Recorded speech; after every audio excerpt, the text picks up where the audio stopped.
Welcome, ladies, gentlemen, and everything in between to the Count Crane Show, a show where I talk about whatever I feel like, and we have fun whilst doing it. This episode is the 3-for-1 special, where I review all 3 of the Miraculous Ladybug World specials. Before we talk about the specials, I would like to list my Miraculous Ladybug credentials, as it were, and explain my overall thoughts of the show. I used to be a fan of the series, emphasis on used.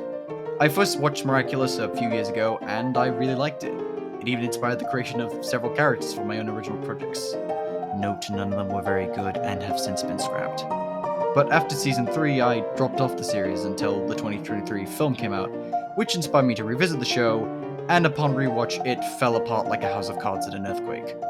I don't plan on discussing Miraculous much on the show because I frankly just don't like it, unless something really catches my interest. Anyway, let's start beating around the bush and start talking about the specials, starting with New York. Marinette, aka Ladybug, and her class, including her crush, Adrian Agreste, aka Cat Noir, go on a trip to New York as part of French-American Friendship Week. Since she's going to be away for a few days, she trusts Cat Noir, not knowing he's Adrian, with protecting Paris until she returns.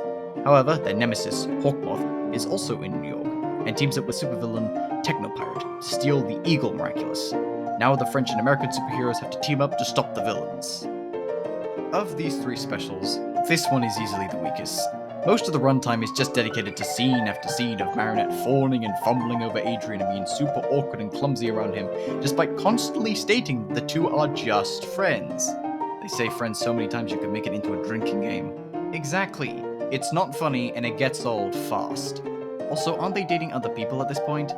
And this relationship is shoved down our throats in almost every scene.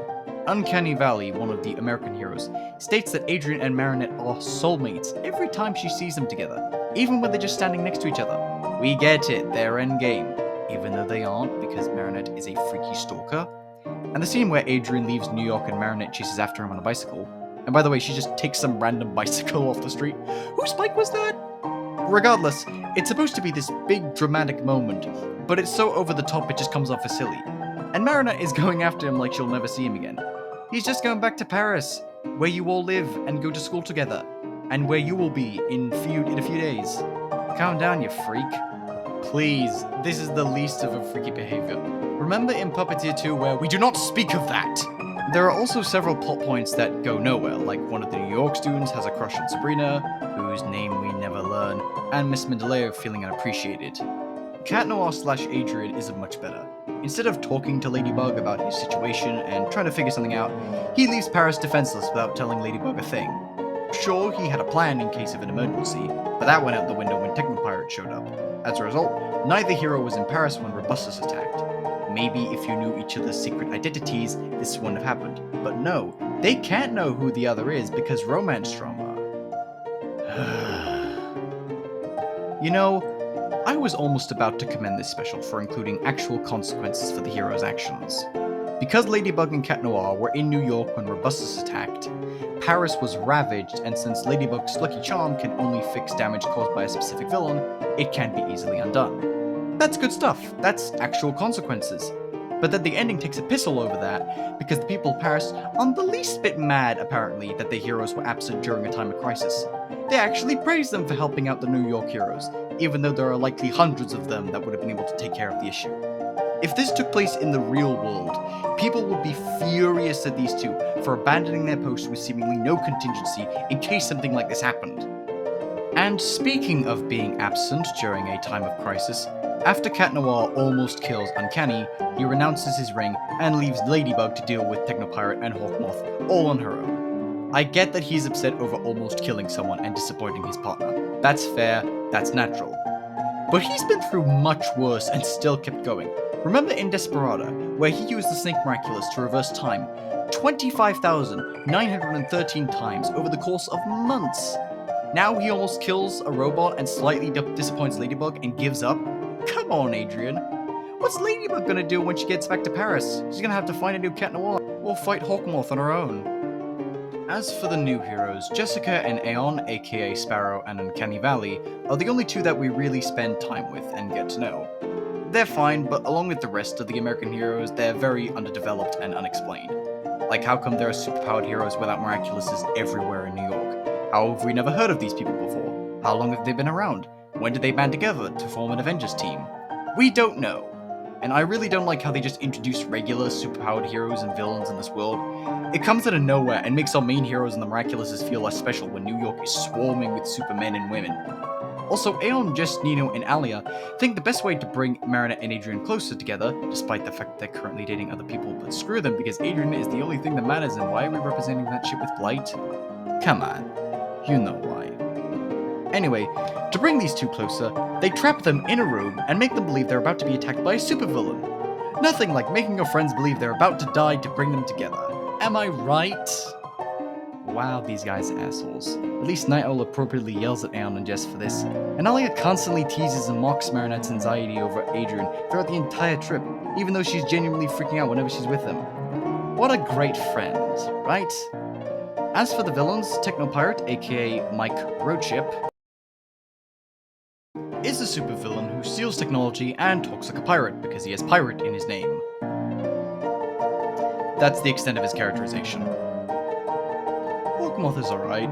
It's nice to finally see him achieve something that resembles victory, even if it's short-lived, and the Eagle Miraculous's ability is interesting, if vague. Its power is to free people from whatever's holding them back, which is used by Technopirate to free the heroes of their morals and inhibitions. Majestia is free from her fear of her power, and the President is free of her promise to protect people's freedom. Side note, are we not going to acknowledge how the President has a series of rocket launches set all over New York, and a nuke ready to go off the coast? And how Hawkmoth was willing to start World War III just to get the Miraculouses? No? The animation is serviceable, although some of the movements and facial expressions look really off, especially Marinette's. They're trying to channel the same energy as 2D animation, especially anime, but because 3D animation generally works with a more grounded aesthetic, these kind of exaggerated movements just end up looking weird and even uncanny. Also, why does Night Owl's civilian identity have such small eyes compared to everyone else? Who designed this? Ironically, the robot named Uncanny Valley is the least uncanny thing in this special. Some of the action scenes are decent, and I actually like quite a few of the character designs here. Night Owl and Sparrow especially have some really good costumes, both the current versions and the past ones that we get a brief glimpse at. I'd even go as far as saying that they have some of the best designs in all of Miraculous, though that's not saying much. Who approved this? This looks like it was drawn by a 5-year-old. And the colors. Highlighted purple and green? Why? Who? How? How come the designs for the characters in the spin-off special and that are on screen for a few seconds look better than half the designs in the frigging main show? I know it's... Wait a minute, this is supposed to be a review of the special, not Miraculous's crappy designs. Maybe I'll save that for a later episode. Anyway, Eagle, Uncanny, and Majestia look solid, and I like how Uncanny's hair resembles electrical cords. It's a nice touch. What's not nice is Astrocat and Cosmobug, Ladybug and Cat Noir's spacesuits, which look like a pair of rejected 90s action figures. Overall, I give this special a 3 out of 10. Bad. And now, I never have to watch this special ever again. On to Shanghai. Miraculous Shanghai follows Marinette going to Shanghai to stalk Adrian. Yes, Marinette lies to her parents about wanting to go to Shanghai to connect with her family there, when in reality she's just there to follow Adrian. Our hero, ladies and gentlemen! This girl needs a restraining order. And therapy. Lots of therapy. Unfortunately, things don't go to plan for our stalker, protagonist, when her phone, purse, and Miraculous are snatched by a pickpocket named Faye. Wait, so this girl just accomplished, in less than 10 seconds, what Hawkmoth couldn't do in 5 seasons, and by accident. Precisely. What a pathetic excuse for a villain. Faye is the adopted child of Wu Shifu, the head of a kung fu school charged with protecting the prodigious, a prototype of the Miraculous that allows its users to switch between several different animals. Shifu was killed by black market dealer Cash, and the school fell into disrepair. Faye now works for Cash, stealing for him so that she can get information on her father's killer, not knowing it's Cash. Alone and with no way home, Marinette wanders the streets of Shanghai before running into Faye, who agrees to help her. However, Hawkmoth is also in town and wants to get his hands on the prodigious. I like this special a lot more than New York. In fact, besides Marinette's cross-continent stalking, this special is pretty good. Faye is a surprisingly compelling and likable character, and not a stalker. Bonus. She's not perfect, she's let her desire for vengeance consume her life to the point she's willing to steal just to get a chance at the man who killed her father, but she still has a good heart and helps those in need like Marinette, although she does have ulterior motives. After stealing her belongings, Cash comes up with the idea to lure Marinette back to his pawn shop so he can sell them back at an inflated price. But over the course of the story, Faye learns to let go of her quest for vengeance and become the guardian of the prodigious, culminating in her ability to access Long, her dragon form. And the prodigious is an impressive weapon, allowing the user to transform into various animals, including a dragon, which is always cool. Although I do think Faye gets a hang of the thing a bit too quickly. She basically masters it almost immediately after putting it on. I get it's part of her character journey, but I think it could have been handled better. I'm also confused on why Mei Shi, the guardian of the prodigious, becomes a Kwami after Faye reclaims the bracelet, when she already has the Remlings. Feels kind of redundant. And finally, I wish they delved more into the prodigious story. I don't need a full backstory on the thing, just some more detail on its relation to the Miraculouses, and whether Wu Shifu was connected in some way to the Order of the Guardians, just to flesh it out. Her Lady Dragon costume is solid, the colours are fitting and work together, but there's nothing about this design that really says dragon, and it feels a bit samey compared to the other bodysuits Miraculous users typically wear. Speaking of which, her dragon form looks good, for the most part, except for the mouth. Something about the way it moves feels very stilted and almost toyetic with how it only moves up and down. Marinette's fine here, aside from her usual stalker tendencies which are taken to the extreme in this special. She travels to another continent on a whim, where she loses her belongings, including her phone and Miraculous, and gets lost just because Adrian's there. Wang even warns her about getting lost and tells her not to go too far, but she does it anyway, so it's her own fault. It's a prime example of how Marinette's obsession with Adrian brings out the worst in her, which would be fine as a character flaw if she wasn't rewarded for it at the end of the special when Adrian becomes her Mandarin teacher. Poor Wang. He genuinely wants to connect with his family, but all Marinette cares about is Adrian, and he spends most of the story worried sick about his lost niece. I mean, this is a scary scenario.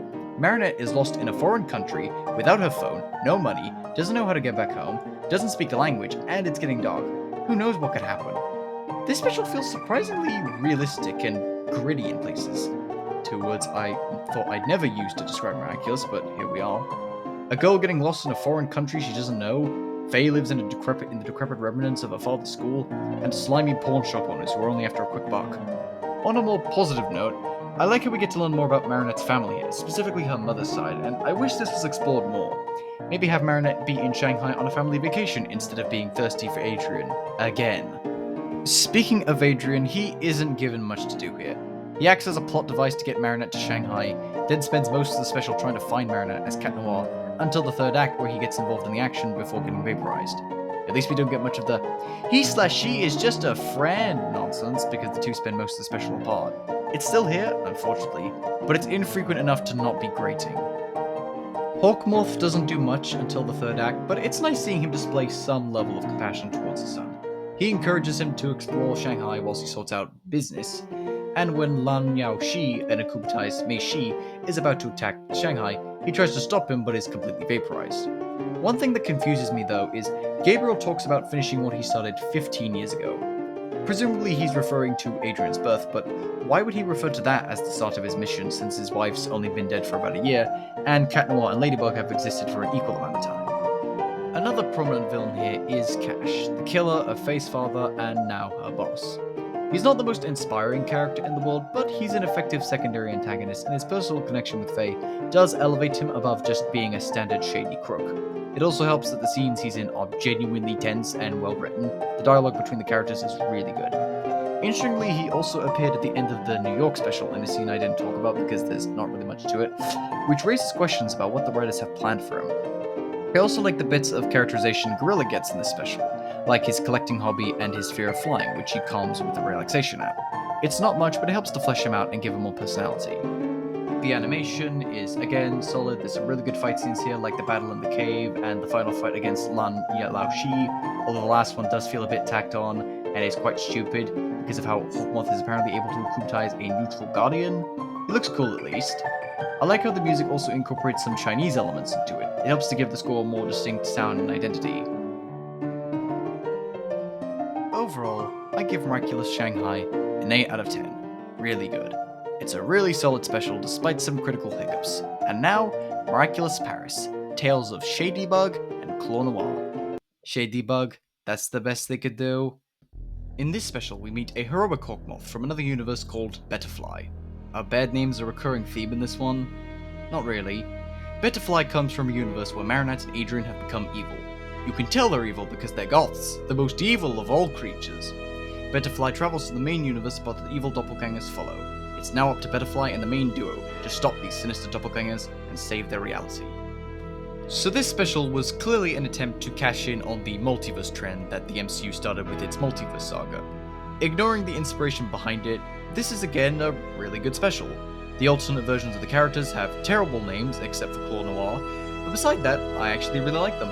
It's interesting seeing alternate versions of the heroes who are outright villains and have a completely different dynamic to the main duo. These two genuinely seem to hate each other and are constantly squabbling and trying to get each other's miraculouses, which is incredibly fun to watch. The romance dynamic is also different. Regular Marinette loves Adrian, but Adrian loves Ladybug, not knowing she's Marinette. Evil Marinette hates both Adrian and Claw Noir, whilst he loves Marinette, because Cat Noir, whatever his name is, if your name is Adrian Agreste, no matter what the universe, you will always get the short end of the stick. However, despite being evil, they're also quite sympathetic. Both of them have been manipulated into working for the Supreme, presumably their version of Fu or the Guardians, who rule over their world. Unlike the main duo, these two are able to spam their abilities because of their evil intentions, but it comes at the cost of the jewels will eventually kill them, something the Supreme didn't tell them about. They also didn't tell them about the wish, which Shadybug finds out when she reads regular Marinette's diary. Which, side note, why are you writing critical information like this down in your diary, Marinette? Shadybug attempts to make a wish using their Kwamis, who are gagged, but the Supreme somehow stops them, so they decide to use the main duo's jewels instead. And I'm genuinely interested in learning more about the Supreme. We don't get much, but he's built up as this very powerful and sinister dictator.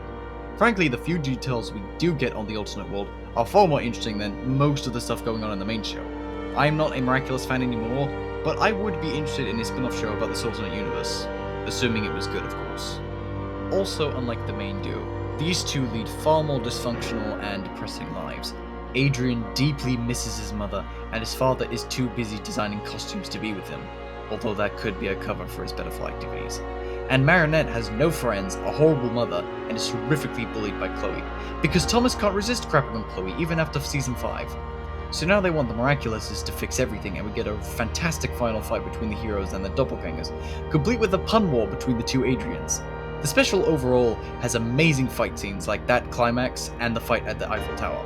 The final battle especially ends with the main duo having a really good heart-to-heart with their evil counterparts, which is genuinely quite emotional. Shadybug and Claw Noir open up about their feelings, and Ladybug and Cat Noir just talk to them and comfort them. They also look great. Shadybug's costume has a much more creative and dynamic use of red and black than the regular costume, and a bladed yo-yo, whilst Claw Noir has a really neat leather jacket and green hair. Also, his bow staff can split apart and become nunchucks, with cat blades attached to them. Why doesn't regular Adrian have this? That's so cool! I also like their new heroic costumes after they reform. Butterfly also looks good, except for his lapels. They look like separate pieces that have been taped onto the costume instead of natural parts of the suit. But aside from that, I like the cape, the hair, the mask, the whole outfit. Light years better than anything Hawkmoth, Monoth, or whatever he's called has worn, especially the costume he wears here.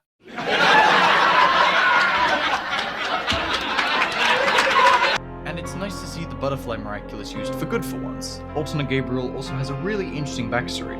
From what we're told, Gabriel worked for the Supreme until he stole two Miraculouses, the Butterfly and presumably the Peacock.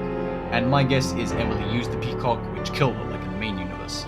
Gabriel's recount is a bit vague, but that's my theory going off canon and the prologue we get, which by the way, the prologue and the intro are awesome. All of the specials have good intros, but these ones in particular are fantastic, and presumably where most of the budget went. Now Butterfly has become a hero to redeem himself and stop the Supreme. As for the regular cast, I like how we get to see Adrian and Marinette's more vulnerable side. This special takes place during Season 5, by which point Hawkmoth, now Monarch, is in possession of every Miraculous except for the Cat and Ladybug, and has been cataclysmed by Cat Noir, which is slowly killing him. Marinette is freaking out over how she lost all the jewels, and Adrian is upset over what he did to Monarch. There's a really good scene where Claw Noir taunts Cat by bringing his cataclysmed hand closer to his chest before taking it like a champ. This special also features the return of Cat Noir's night vision, which I don't believe we've seen since the pilot. Alia gets to play a critical role here, not only as the bridge between the two worlds as Ubiquity, but also as a friend for Marinette, to confide in about her Ladybug antics. and a valuable ally as she tells the heroes about Monarch's plan, which is nice. For Monarch, he just teams up with the doppelgangers to defeat the main duo, although I did enjoy how Claw Noir sarcastically refers to him as Your Majesty and Your Highness. Of course he fails and attempts to go to other universes to steal their Miraculouses, only to get his ass kicked across the multiverse by Ladybug. Which does create a plot hole of why did Monarch never try this again? It was cool to see the other universes, especially the 2D anime-inspired one. God, how I wish the show looked like this. So in the end, I give the special an 8 out of 10. Really good. My ranking of these specials from worst to best starts with New York as the worst easily, then Shanghai, and Paris is the best, for me at least. There is another special coming out in later this year, set in London, that I might review when it comes out, but we'll see. On to you folks. What do you think of these specials? Which is the best? Which is the worst? Leave your answers in the comment section below. If you enjoyed the show and want to see more, like, subscribe, share, you know the drill. And tune in next time for whatever out of the hat discussion I have next.